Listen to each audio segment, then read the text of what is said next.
This is page 1, the sloppy fallacies, the faulty appeal to expertise, the fallacies that jump to a conclusion. That's the ones we learned last week. And then finally, third page for the third week, the sneaky fallacies. There are 4.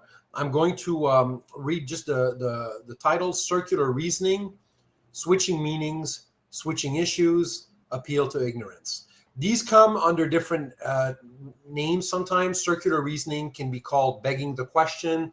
In Latin, it's petitio principii.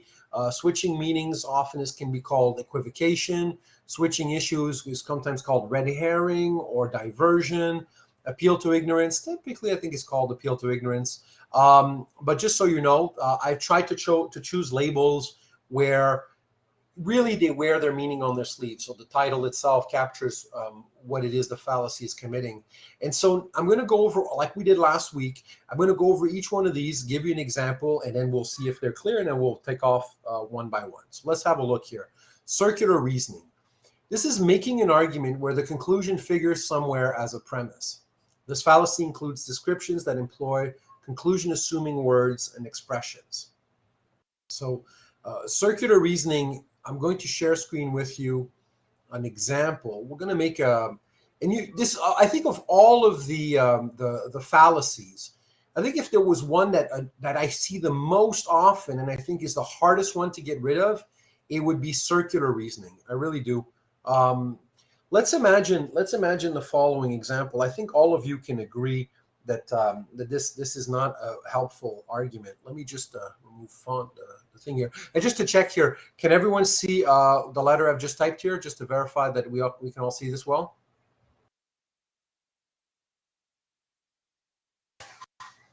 Cool. All right.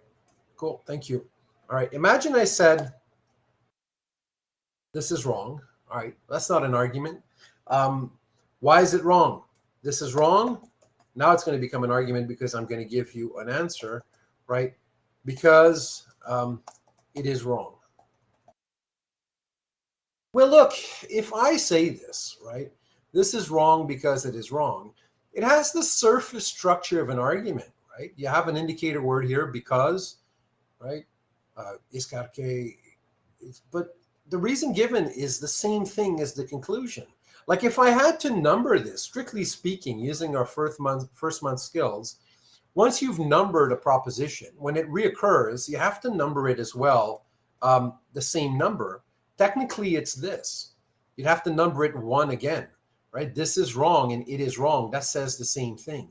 And you can all see, I think, that this is unhelpful. Why is it unhelpful? Well, maybe this, whatever this is wrong. But it's certainly, you're not given any means of assessing why you should agree, why anyone should agree, right? Because we're saying the same thing again. So the conclusion figures as a premise. And that's the ultimate sin, if you will, in logic. And it's actually much harder to get rid of. Like imagine instead of saying this is wrong because it is wrong, which I think everyone can see is circular. Imagine I said this is wrong because it is not right. What's the problem here? What sort of relation does the word right bear to wrong?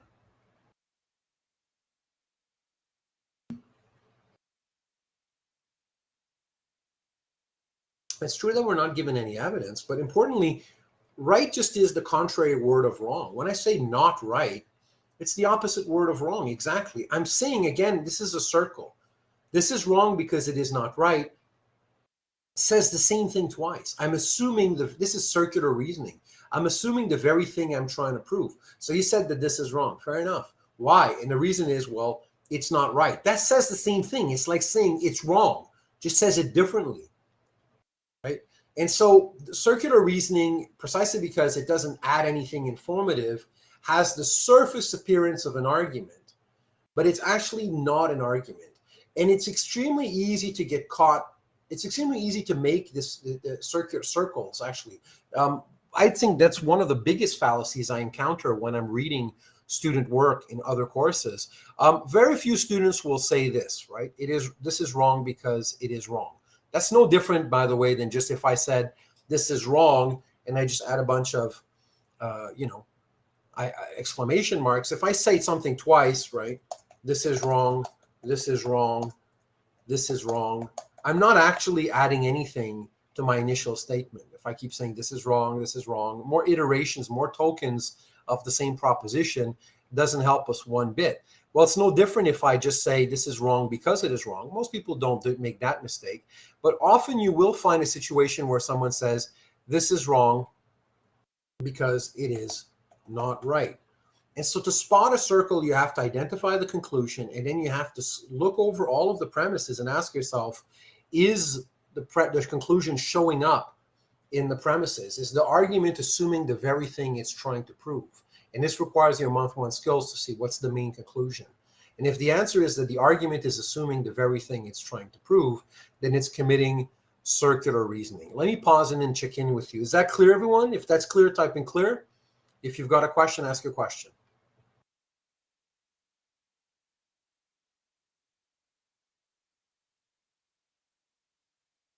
Let me give you another example of this. And importantly, the circles aren't always small. They can be a bit bigger. Here's another example.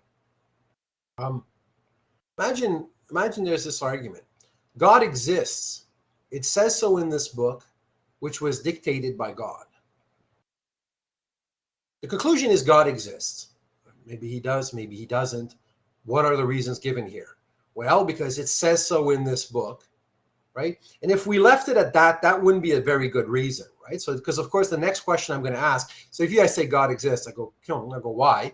And then, well, you give me Kyung Ki, so why? Because it says so in this book. And of course, I'm going to then ask, well, why should I trust this book? And then, well, this book was dictated by God. That's assuming the very thing we're trying to prove. The issue here is whether or not God exists. You can't use God exists as a premise to prove that God exists. So if you're going to say that this book was dictated by God, you're assuming the very thing that you're trying to prove, which is that God exists, right? So this is a circle. It's a longer circle. It makes a detour through a book, but ultimately does a circle nevertheless. And it's no better than saying the same thing twice. This is assuming the very thing it's trying to prove. That's not to say that you can't give reasons for the conclusion, right? In philosophy of religion, we look at reasons for all sorts of conclusions, that God exists or God doesn't exist. But the one constraint that we're working under when we do philosophy of religion is that we don't want to engage in circles. We don't want to assume the very thing we're setting out to prove, right? So if you're trying to prove that God exists, well, there's one thing you can't put forward as a reason, is that the assumption that God exists itself is off the table. You have to now prove this by other means. And if you're going to say that it says so in this book and that the book gets its authority because it was dictated by God, then you're assuming that God exists. And so this is a circle, a bigger circle, but a circle nevertheless. Can everyone see that? Type in clear if that's clear. Question if you have a question. Circles can be detours.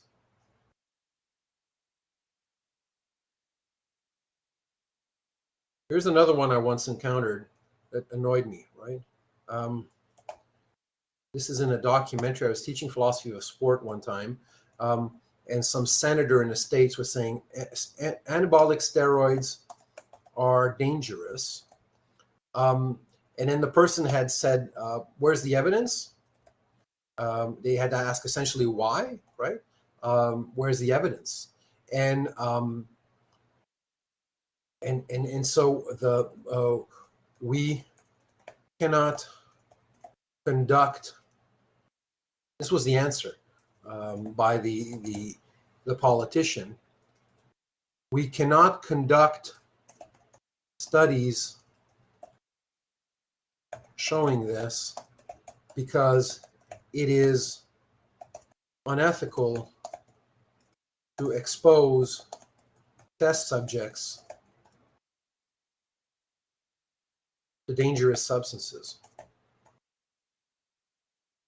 And it's literally what the argument was, right? The conclusion was anabolic steroids are dangerous.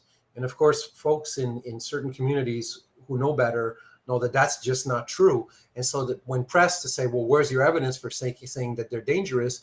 The politician was saying, well, we don't have the evidence because we cannot conduct studies showing this danger because it's unethical to expose test subjects to dangerous substances. And so this is assuming the very thing. It's assuming the very thing it's trying to prove, namely that anabolic steroids. This argument is assuming that very thing. And of course, you can get whatever you want. If that's a blank check, you can get yourself any conclusion you want with a circle like that, right? So this is a blatant circular reasoning, and you get this. You'll see circles everywhere. In fact, I think that's one of the most. It's cool to spot fallacies because then it sharpens your own thinking, and you yourself become ashamed when you commit a fallacy. You have no idea. If I grabbed your term papers, all the circles I would find. It's just insane. I think above all, we need to train ourselves to avoid circles because we often are the conclusions we defend seem so obvious to us that we find ourselves invoking them in their defense. And so that's a big problem. And that's because there's some biases, cognitive biases that we have in favor of the conclusions that we support. And then, of course, we think they're worth utilizing because we think their conclusions worth defending. And it's counterintuitive for us to think that we can't use the very conclusions we want to endorse in defending them. But of course, you have to do that. Otherwise, it's a circle. Let me pause for this third example. I think that's good enough for circular reasoning. But is that clear, everyone? This example that's on the screen right now? If that's clear, type in clear. If you've got a question, ask your question. And again, the first one was fairly straightforward, and now you can see how these things, just like earlier, we had the partial fallacies that weren't as obvious as the ones that we'd additionally discussed. These things can get a little trickier. Good. All right, same thing. We're going to knock some items on our list. Circular reasoning. Let's go for switching meanings now. So our next fallacy is called switching meanings. Remember, these are called sneaky because it's very easy to, they end up in there and they're sometimes hard to detect. Switching meanings, using a word that has one sense in the premise or premises and another sense in the conclusion. So there's a switching of meanings here that happens. Sometimes you call this equivocation. You're equivocating by using the same word in different manners. Let me give you an example of switching meanings. Let's imagine someone says the following. You said that giving food to the poor is the right thing to do, so the poor have a right to receive food. What's the word here that we're using twice but in different meanings? He said that giving food to the poor is the right thing to do, so the poor have a right to receive food. Yeah, the word right. Notice it occurs here and it occurs here. The conclusion is, so we have the so here. The conclusion is that the poor have a right to receive food. Okay, why? Well, because giving food to the poor is the right thing to do, right? I notice the word right here. When we say the right thing to do, what we mean is if you had to find a substitute word, if I suppose you had to change this word to something else, what could you switch it to? You want a synonym, something? All right, just adds, yeah, something else. Another one. Really, don't use the word right. Try to not use the word right. Correct, yeah. Correct or worthy thing to do, right? The good thing to do, yeah. Correct or good or worthy, right? That's really what we mean when we say right. Kind of like the word right, by the way, I say, where's the lamp? Oh, it's to your right. We use right in all sorts of senses, right? I just said right. And so correct, good, worthy. When we say here, the poor have a right to receive food, this is what we mean when the same sense of like a human right, right? Like they're entitled. So when we say the poor have a right, we could replace this with are entitled if you had to replace it. And notice that once I've switched the meanings here, you can see that these are not exactly the same things. It isn't because you agree that it's correct or good or worthy to give to the poor that you think that they're entitled to receive the food. And that conclusion, the poor are entitled to receive food, could be defended. It's not, maybe it's a true conclusion, maybe it's a false conclusion, but what are the reasons given? But it certainly can't be given on the basis of an acknowledging that it was the right thing to do. If you grant that it's the right thing to do, you don't thereby grant that they have a right to receive the food. That only happens because there's a switch in meaning that's being done on you. And that the switching of the meanings, that's a cheap move. That's a fallacy. You might get caught by it, right? It might go undetected. These are, after all, the sneaky fallacies. So you might find yourself committing that mistake, and someone else might commit it on you, might not detect it. But these are different words. Even though they're spelled letter for letter the same, they mean different things. And to pivot midway and to switch the meanings in order to get the conclusion, that's not a good move. That's a bad move. That's a fallacy. Is that clear, everyone? Type in clear if that's clear. Question if you have a question.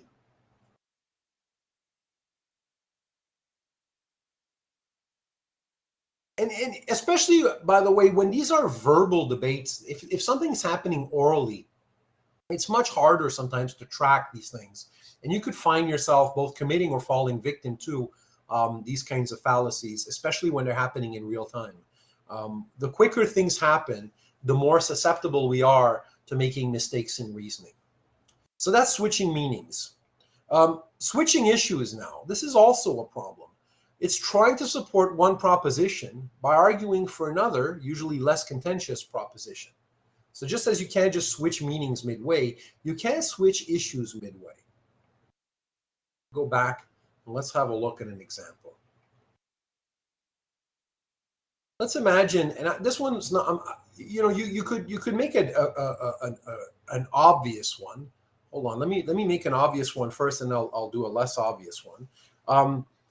Imagine I said something like this. Hold on. Let's imagine switching the issue. Let's imagine if I said the following. I think that forcing people to take a vaccine, I'm just making one up. I think that forcing people to take a vaccine is the right thing to do, right? It ensures that everyone, I don't know, I'll just make, I think that forcing people to take a vaccine is the right thing to do. And then I say, I don't know, vaccines have a 97% chance of killing the virus. All right. I think that forcing people to take a vaccine is the right thing to do. Vaccines have a 97% chance of killing the virus. I'm just making this one up as I go. What's the conclusion here? Well, I think that forcing people to take a vaccine is the right thing to do. This is the conclusion. One. Why? Because, and then the reason given, our premise is, vaccines have a 97% chance of killing the virus. Let's assume that this premise is true. Let's imagine vaccines have a 97% chance of killing the virus. Okay, fair enough. What's the issue here? The issue isn't about vaccine efficiency. The issue is about whether or not you should be able to force people to take a vaccine. It's about forcing people. This is switching issues. The issue is whether or not it's the right thing to do to force people. That's the issue that this conclusion is taking a stand on. You can either think that it's the right thing to do, or you can think it's the wrong thing to do. So if you had to frame it like this, the issue is always, it's a question, right?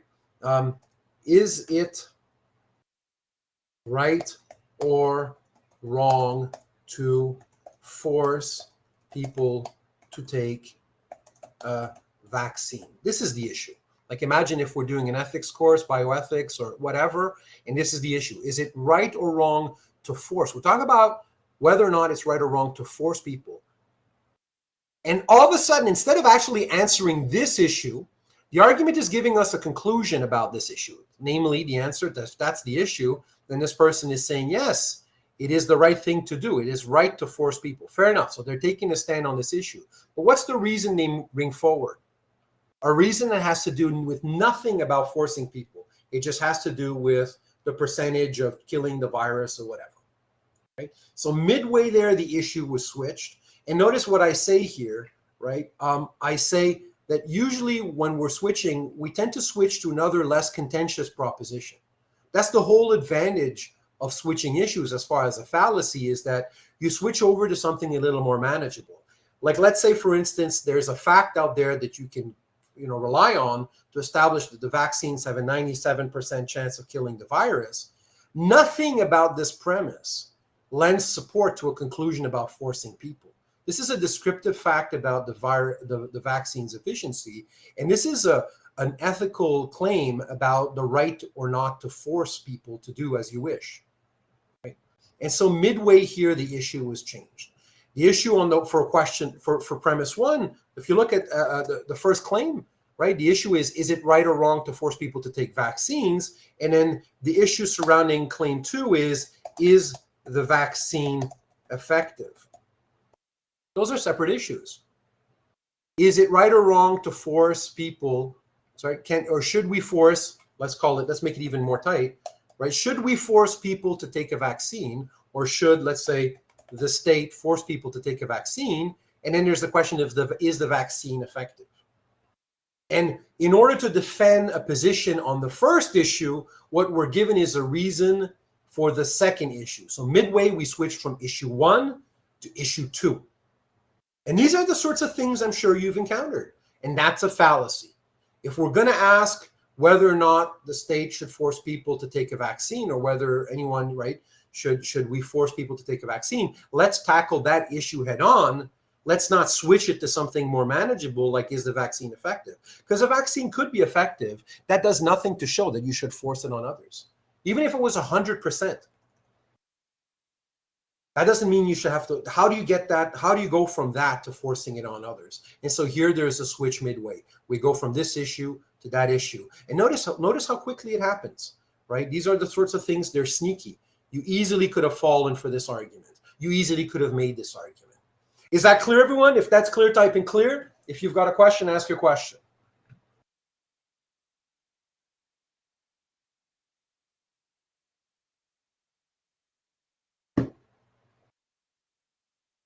All right, let's give another example.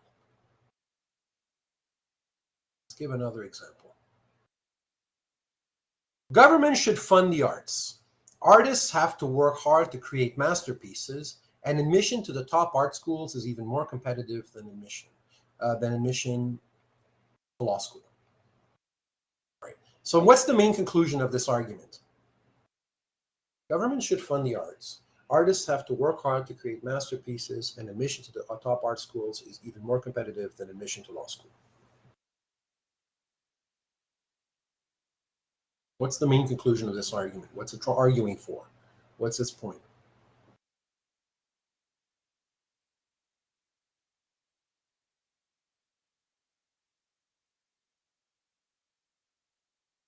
Governments should fund the arts. That's your conclusion. I agree.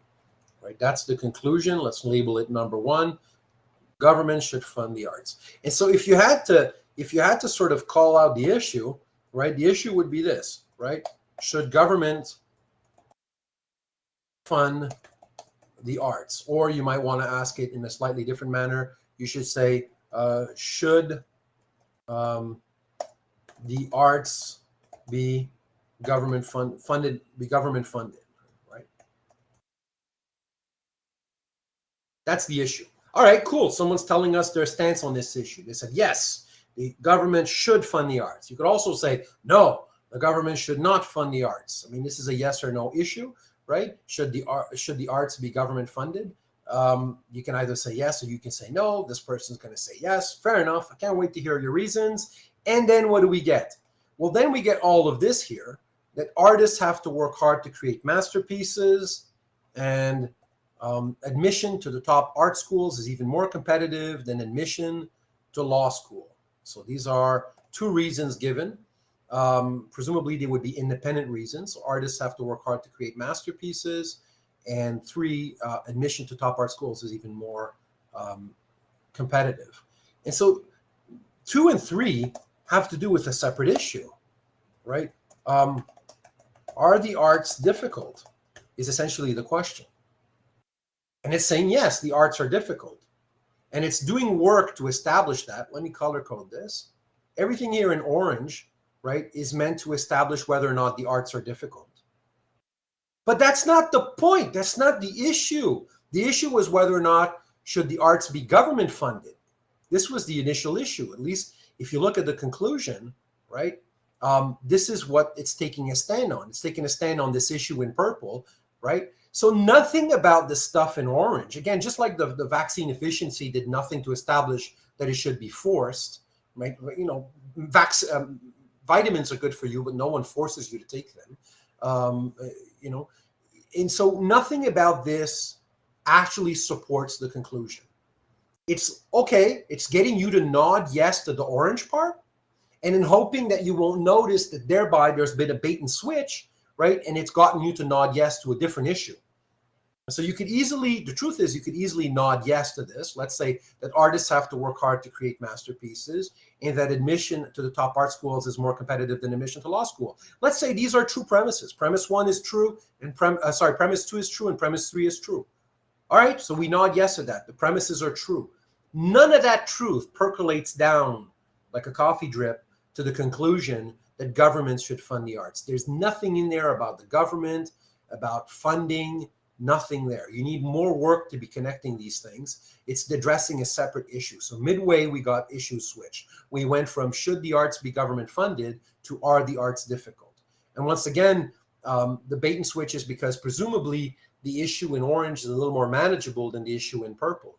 It's not that you can't make an argument for the issue in purple, but this argument, there is no argument being made right now for that. There are no reasons given for the purple issue. All we have with respect to the purple issue is someone is announcing that they're planting their flag on the yes side of that question, that governments should fund the arts. Good for you, wonderful to note, but no reasons are actually given. So this is the fallacy of switching issues. Can everyone see that? Type in clear if you can see that. Question if you have a question.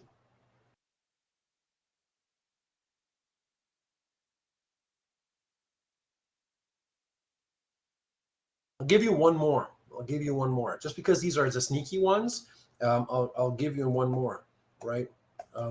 Suppose I say once again, here's the question, right? God exists. And if I say that, then the issue is, does God exist? You can kind of formulate what's the question in the background here if you make this claim, you know, and then and you say something like people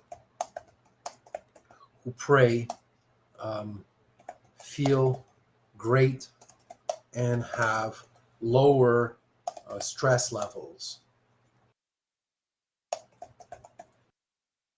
Here we've just switched issues. What's the issue in the conclusion?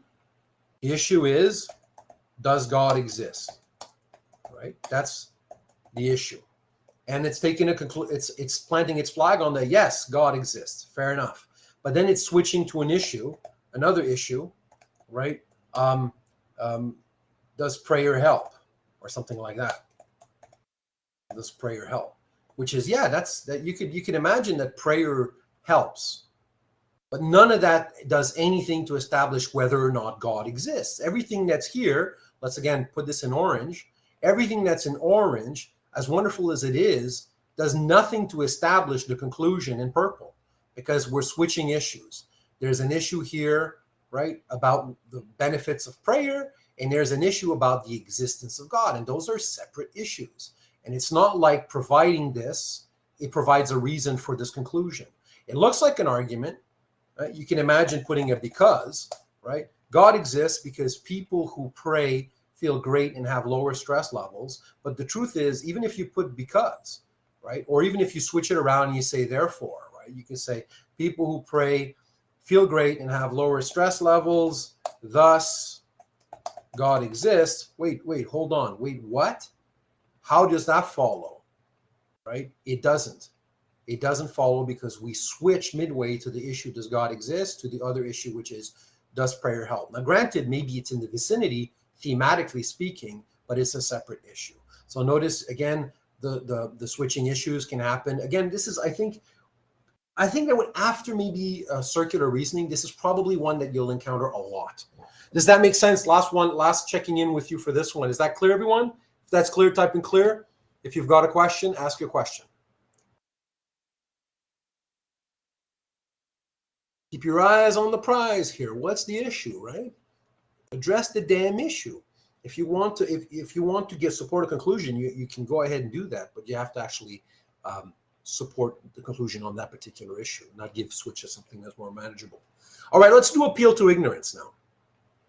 Appeal to ignorance is using the absence of evidence for a proposition as evidence for the truth of the opposing proposition. This is probably the hardest one, I think, to wrap your mind around. And again, you'll find it once you're able to spot it. You'll see it everywhere. Let me give you an example. Again, I've got examples that come from, let's say, philosophy of religion, because I happen to work a lot on that. So, but it could be a bunch of places. Appeal to ignorance. This life is not the only life, because we have no idea what happens to us after death. What's the conclusion?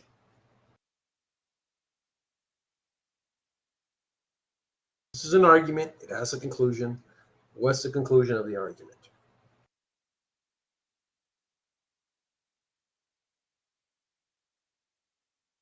This life is not the only life. I agree. This life is not the only life. That is the conclusion. Why? Because we have no idea what happens to us after death. Now notice what we're saying as a reason here is we have no idea. Right? We have no idea. Now that's ignorance. We don't have any idea. And that's true, by the way. This is a true premise. We have no idea what happens to us after death. Right? Maybe I know what it's like for others to die, but I certainly don't know what it's like for me to die. So it's a true claim, right? But to say that you have no idea is precisely to admit that you have no idea.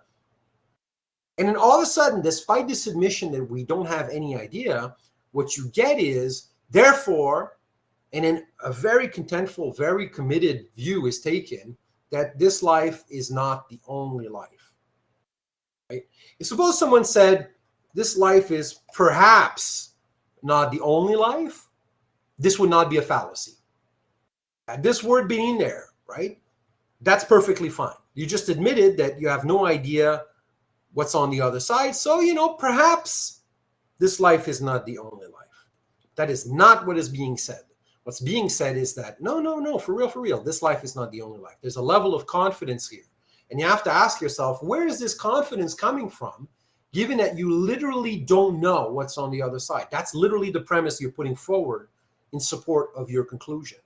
That's an appeal to ignorance. It's pointing out, let me just reread again what the official description I'm giving you is, right? It's using the absence of evidence for a proposition as evidence for the truth of the opposing proposition. So it's true that I can't, let's say, disprove that there's no life after death, because I'm in the same position as you are. I haven't been on the other side, right? How can I possibly know? And so this is what we mean. And watch out with ignorance here. Whenever you encounter ignorance, remember, ignorance is an important thing. It's just, I don't know. It's this big question mark. And there are lots of patches or regions, if you will, in our map of the world where we don't know. So for instance, do we know if there are extraterrestrial life out there in the universe apart from us? We don't know. That's the only legitimate answer, is we don't know, right? So are there aliens? We don't know. But from the fact that we don't know, right? If you say, if you have as a premise, right, we don't know, thus the only conclusion you can draw from this premise is, I hate to sound circular, is that we don't know. That's all you can conclude. You can't conclude that we know that so and so on. If you don't know, you don't know. That's all you can extract from that premise. You can't go on and conclude from that, we know that, and then all of a sudden stuff in whatever you want. If you like there being aliens out there, you say, there are aliens, right? Like if you said some things like, we don't know if there are aliens, thus there are aliens, then you've committed the fallacy of appeal to ignorance. This argument in red commits the fallacy of appeal to ignorance. If someone says, we don't know if there are aliens, and they said, there are no aliens, thus there are no aliens, opposite conclusion, same fallacy. Same fallacy. Oh, it didn't, thank you for telling me that, Daman. Let me do that again. Hold on. Let's share screen that thing. Suppose, for instance, someone said the following, right? We don't know if there are aliens. Thus, there are no aliens. They're committing the fallacy of appeal to ignorance. We said we don't know. And suppose they said, we don't know if there are aliens, thus there are aliens, that also would be appeal to ignorance. As I said, and thank you, Daman, for letting me know this wasn't screen sharing. If you don't know, then the only conclusion you can draw is we don't know. That's all you can draw. You can't say, thus we know that, and then you plug in whatever the hell you want. It doesn't work that way. Okay? So using ignorance to extract more than ignorance, that's the appeal to ignorance. That's the fallacy, right? Let me pause here and check in with everyone. Is that clear, everyone? If that's clear, type in clear. If you've got a question, ask your question.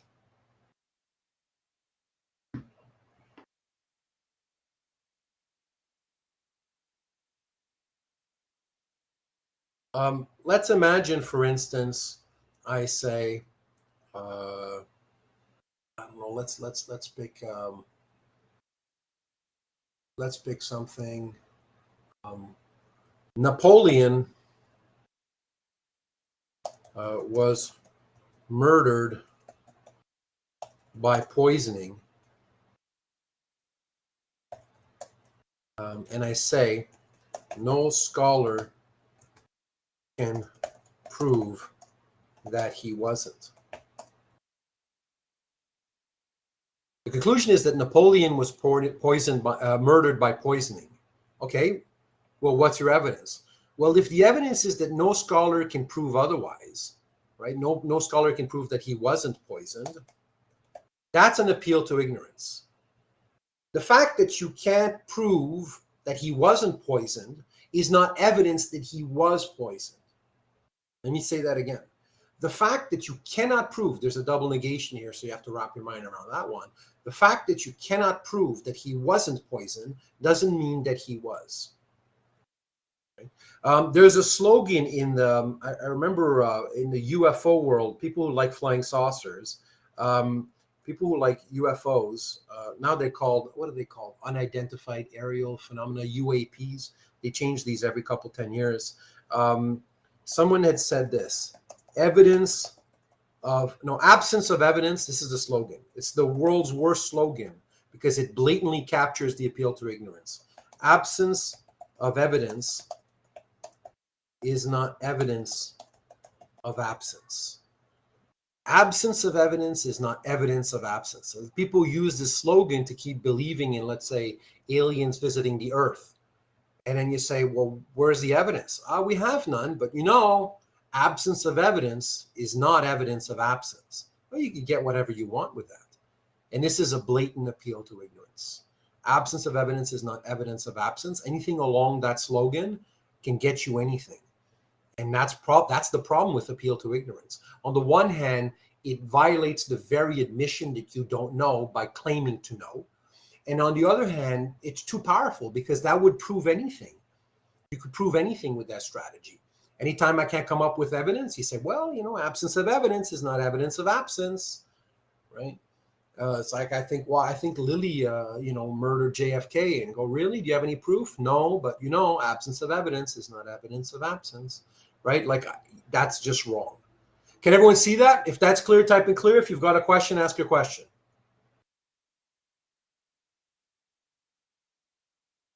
And again, it isn't just because it involves ignorance that it's, and I know you did not kill JFK. Well, prove it, right? And so there you go. So these are the fallacies that we wanted to learn today. Let me just go over them one more time. We've got circular reasoning, switching meanings, switching issues, and then appeal to ignorance. I just want to warn you, these are they're sneaky. So sneaky, in fact, and this is what I was tempted to graft, and I might do this in other iterations of the course, as this might be a good segue to gradually end on, because we're nearing the end. I'm tempted, maybe in the future, I'll add this as a fallacy. I'd call it excluding yourself from the human condition. Like, if you're a human talking about what humans are like, you're describing yourself as well in that description. And one of the things I want you to be mindful of is that fallacies they're not just things other people commit. You commit them too. And so I don't want you to always think about, haha, you spot it in others and then go, haha, I gotcha. You yourself, this is the disturbing thing. You yourself commit all of these fallacies. And so do I. I'm always, I don't want to commit them, but I have to stand on guard because it's very easy to fall prey to some of them. So one of the things you need to be mindful of is that as you go around looking at the world at large, your own writing, your own arguing, if you find yourself committing a fallacy, it's fine. Just don't do it. Catch yourself doing it. Understand why it's wrong. This is how you become a critical thinker. But being a critical thinker isn't just about criticizing others. It's primarily, and it ought to be primarily, about criticizing yourself. It's one thing to ask others to be rational, but you should place that demand on yourself as well. Ask a lot of yourself.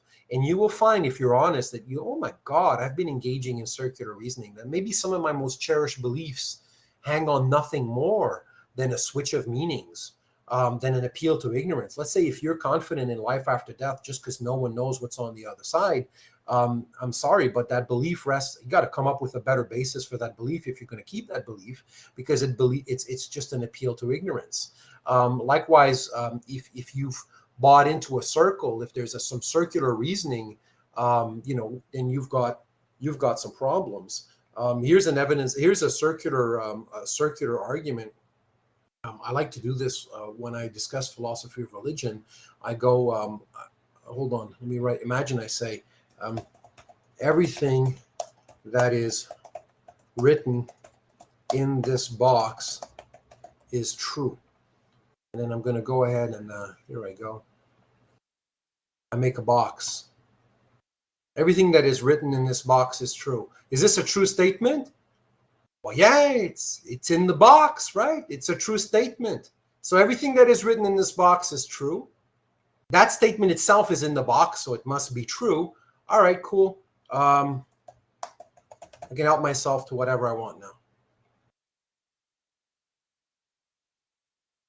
That's circular reasoning. But I'm sorry to say, this gimmick or parlor trick works a lot, right? I can buy whatever I want with that one. Once I've got myself my box, right, I can say whatever I want, because it says everything that is written in this box is true. This is circular reasoning, and it's unfortunate to point out, but a lot of us are captive by that, right? Right, Lily is awesome. That's absolutely terrific, right? Actually, you know what, Lily? I'm going to write this, right? Lily killed JFK. Now you're in serious trouble. So not only can you not disprove this, I've put it in the box. Damn, yeah. Work your way out of that one, right? You're screwed. So the idea is, look, be honest with yourself. This course is an invitation to become a better person. If you found yourself captive of a fallacy, whether it's a circle, whether it's appeal to ignorance or whatever, especially the sneaky ones, it's just move away from that. I think that's perfectly, I think that's the right response to have. Much easier to point the finger at others than to point the finger at ourselves.